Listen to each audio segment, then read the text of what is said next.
Salut à tous, super content de vous accueillir sur la chaîne. Aujourd'hui on se retrouve pour un petit tuto très rapide. Je vais vous montrer comment adapter vos cases d'action cam sur vos frames sans savoir modéliser. C'est parti. Petit cas pratique, ça fait quelques semaines maintenant que j'essaye différentes cases pour ma GoPro 5. Voilà, je trouvais pas quelque chose qui me convenait. Évidemment il n'y avait rien pour mes frames. Donc je suis parti sur la Caillou, la version Bordeaux, qui est super bien renforcée là devant. Bref. Et du coup, je l'ai adapté pour mon Apex Evo. Et donc, je vais vous montrer comment je fais. Et on va adapter la case pour mon AK-47 de chez Team Mistral. Donc, je vous montre tout de suite comment on fait. Donc, première étape, moi, je passe par Bamboo Studio. J'imagine qu'il y a d'autres slicers qui le font, mais là, en tout cas, moi, c'est celui que je connais. Je vais vous montrer comment je fais via Bamboo Studio. Donc, vous pouvez le télécharger, il est complètement gratuit. Et c'est pas grave si vous n'avez pas d'imprimante Bamboo Lab, parce qu'à la fin du process, on peut exporter un STL que vous pourrez du coup envoyer dans votre slicer favori. Une fois que vous avez installé Bamboo Studio, il vous suffit d'aller sur un site comme Thingiverse. Ce que vous allez avoir besoin de choper, c'est une case qui s'adapte à votre frame, en tout cas la semelle. Des fois il y a juste des semelles, ça se trouve. Là par exemple on voit qu'il y a une semelle pour la AK. Et, bon, pour l'exemple je vais vous montrer via directement une case. Donc on importe notre case dans Bamboo Studio, on sélectionne notre objet, on va ici sur Cut, on zoome un petit peu, et là on va déplacer, on va tourner ça pour mieux voir, on va déplacer notre ligne ici, qui va être en fait là où va être fait le cut. Donc là ce que je veux moi c'est récupérer uniquement la semelle, donc je vais faire Perform Cut.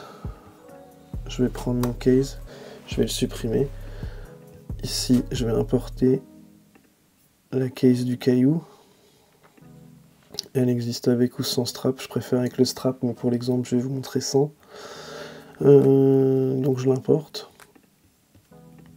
Là, on va faire exactement l'inverse. On va cut notre case. On fait bien attention de garder. Vous voyez là, hop, là je sais que j'ai pas de semelle. Pareil, on performe le cut. Là c'est la semelle qu'on va dégager. Et ensuite,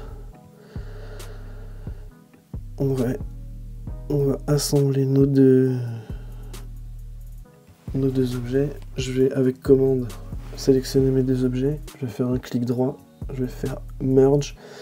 Et grâce à ça, je vais pouvoir déplacer ici, après en allant dans objet, je vais pouvoir, en sélectionnant, voilà, je vais pouvoir déplacer mes objets sans qu'ils retombent sur le plateau, ce qui va me permettre de les fusionner.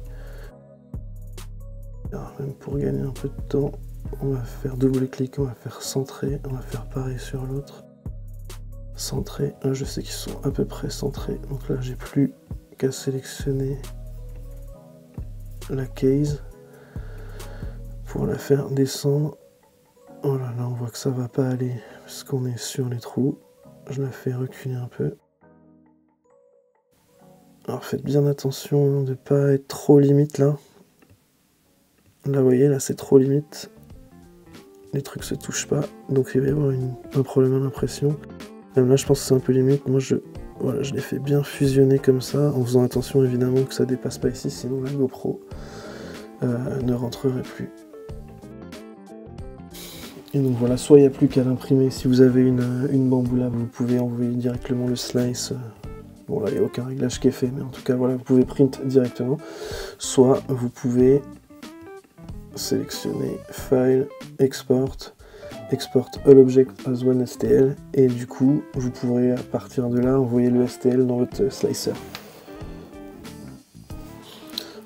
Voilà, c'est un peu, voilà, c'est un peu du bricolage, mais en tout cas, je pense que ça marche la plupart du temps, à moins que vraiment les frames aient des formes particulières ou des trucs, des pas de vis très rapprochés, ce qui pourrait causer des problèmes dans certains cas, mais je pense que ça marche dans la plupart des cas.